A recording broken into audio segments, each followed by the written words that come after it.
Hey everybody, it's your boy Mark, and tonight we're going to be doing something a little different. We're leaning more towards a fine dining international menu tonight. This is one of my favorite things to eat and make. It's one of the first things I learned how to make when I started teaching myself how to cook. It is none other than chicken cordon bleu. Mine varies a little from some other recipes that I've seen. There's a lot of steps to it, so you're going to have to pay attention, but it's definitely worth the time and effort, so let's get to prep. What is chicken cordon bleu? It's basically a stuffed chicken breast dish originating somewhere in France. And I've seen it cooked and made a few different ways. I've seen it deep fried, I've seen it air fried, I've seen it baked. Tonight, we're going to be searing our chicken rolls and then finishing them off in the oven. I feel like they have the best taste and texture when it's done that way. So let's get to prep. So what I've got in front of me are 3 boneless, skinless chicken breasts. We're going to trim off the excess fat and then we're going to butterfly it. Alright, so basically what we're going to do is we're going to cut it in the middle slightly and start fanning it out. Basically we're just going to create a pocket for our chicken. You don't want to cut it all the way through. And this is going to help it hammer out a little more smoothly.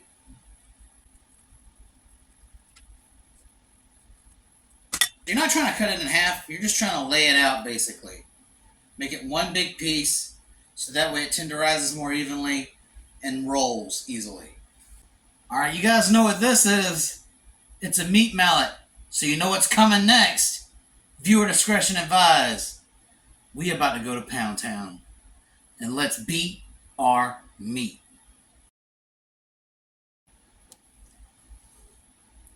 So just like with my chicken sandwich recipe, which I don't know if y'all saw that. If you guys haven't seen my chicken sandwich recipe, I have a link in the description and a card floating around somewhere. Basically, you're going to want to get this chicken as well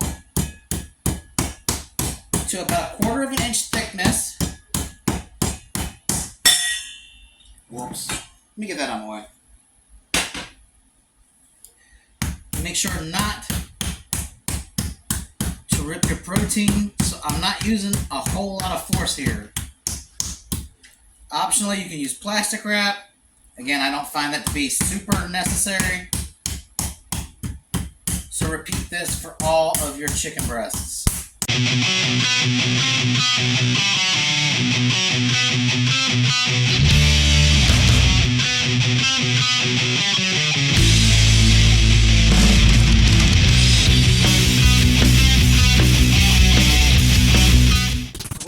If your chicken breasts start to rip, that means they're getting too thin.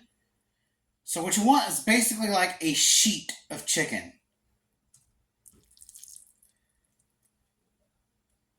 Something like that. If you guys notice your chicken, again, it's starting to rip, you need to stop pounding it, because then it's not going to roll right. So what we're going to do now is we're going to very thinly season our chicken. I've only got like about a 1/2 teaspoon of kosher salt and a teaspoon of ground black pepper. The reason why I'm saying we're very lightly seasoning this is because we're going to be putting a lot of salty elements on the inside. There's going to be ham, there's going to be cheese, so there's not a lot of need for salt. However, don't worry, we're going to get salt in the crust. The crust is where you're going to get the base of flavor. But you don't want to bite into a flavorful crust and get bland chicken either, which is why we're going to season both sides very lightly.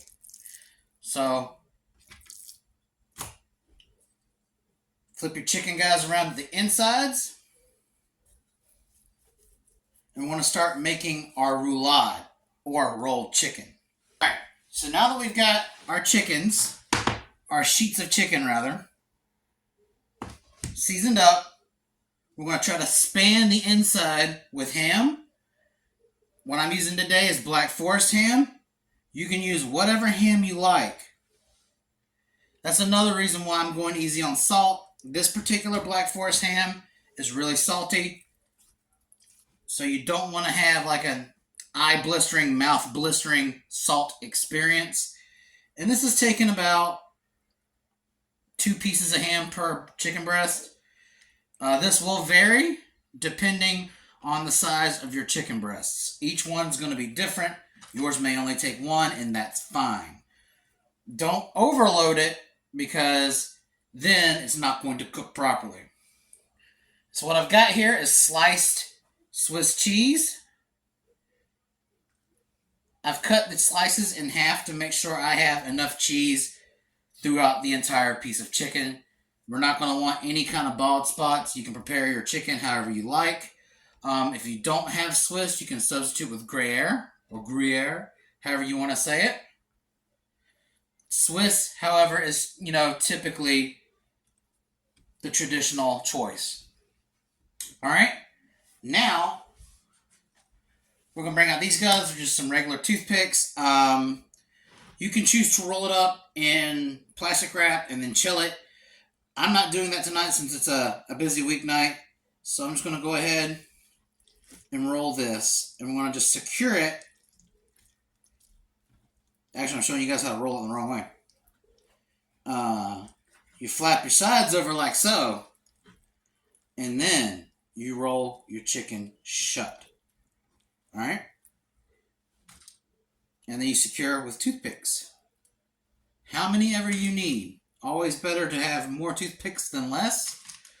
Don't worry about the toothpicks right now because in the serving part, they're all going to come out. So you can have a little pinhead looking thing and it'll still be okay. So you're going to repeat this process for your entire chicken breast.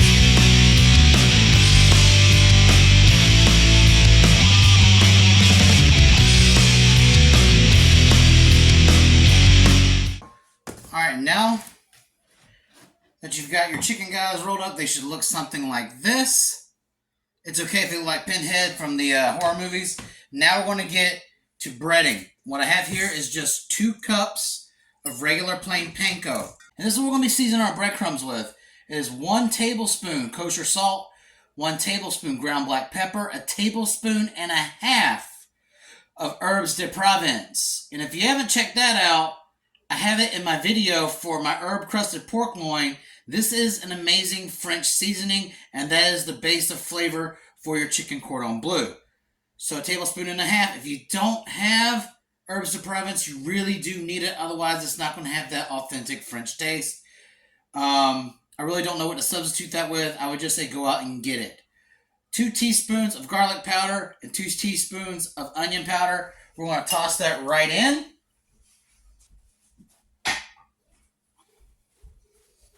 Again, I know that sounds like a lot of seasoning, but we're not going to be using all of this breadcrumb either. But whenever you're making a batter mix, in my opinion, it's better to do more as opposed to less. It's better to have it and not need it than to need it and not have it. I've already started breading my chicken here, and in this bowl is 1 cup of all-purpose flour and 1 tablespoon of smoked paprika. No bald spots like always. And this is where the layers of flavor happen. You're just going to roll this guy around in a beaten egg. I got 2 eggs here in this bowl, just beaten together. And now, it's going to the breadcrumbs. Don't be afraid to toss it around and really press down. You want to get crumbs on all sides of this for maximum flavor and crispiness. And there you have it. You're going to repeat this for all of your chicken rolls. All right, and now that you're done, I'm going to show you how I cook it. All right, so we're here at the stove, and all I've got here is a hot pan with some olive oil in it. You can use whatever oil you like, and we're just going to simply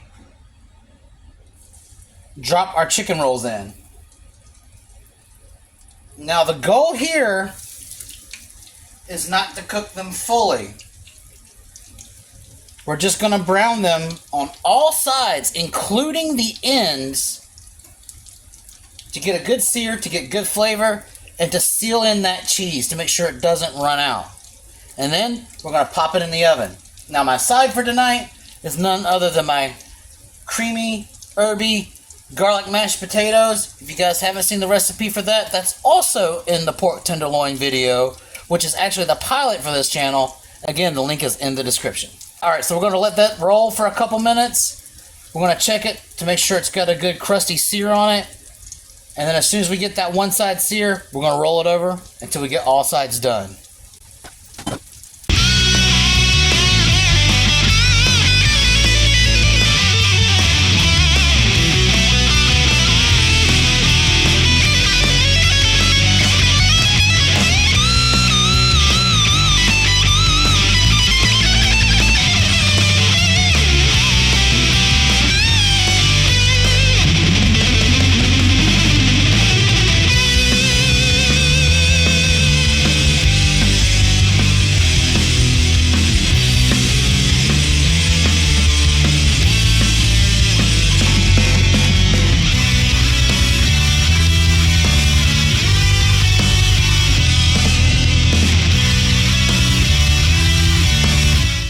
Guys, and that only took about 3 minutes to get all this done.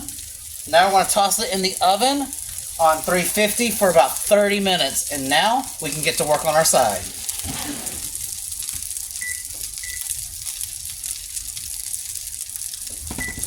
Alright guys, 30 minutes has elapsed. My chicken is perfectly cooked. I had no cheese loss. Which is why it's so important to sear the ends on these and why I would probably never deep fry this. Which I'll take a look at that. Crispy, crunchy chicken with a smoky ham in the center. I'm going to take this piece right here and I'm going to try it out. Unfortunately, the very big chicken breast that I had issues dealing with did not hold together after slicing. But this is what we got. Let's try it out.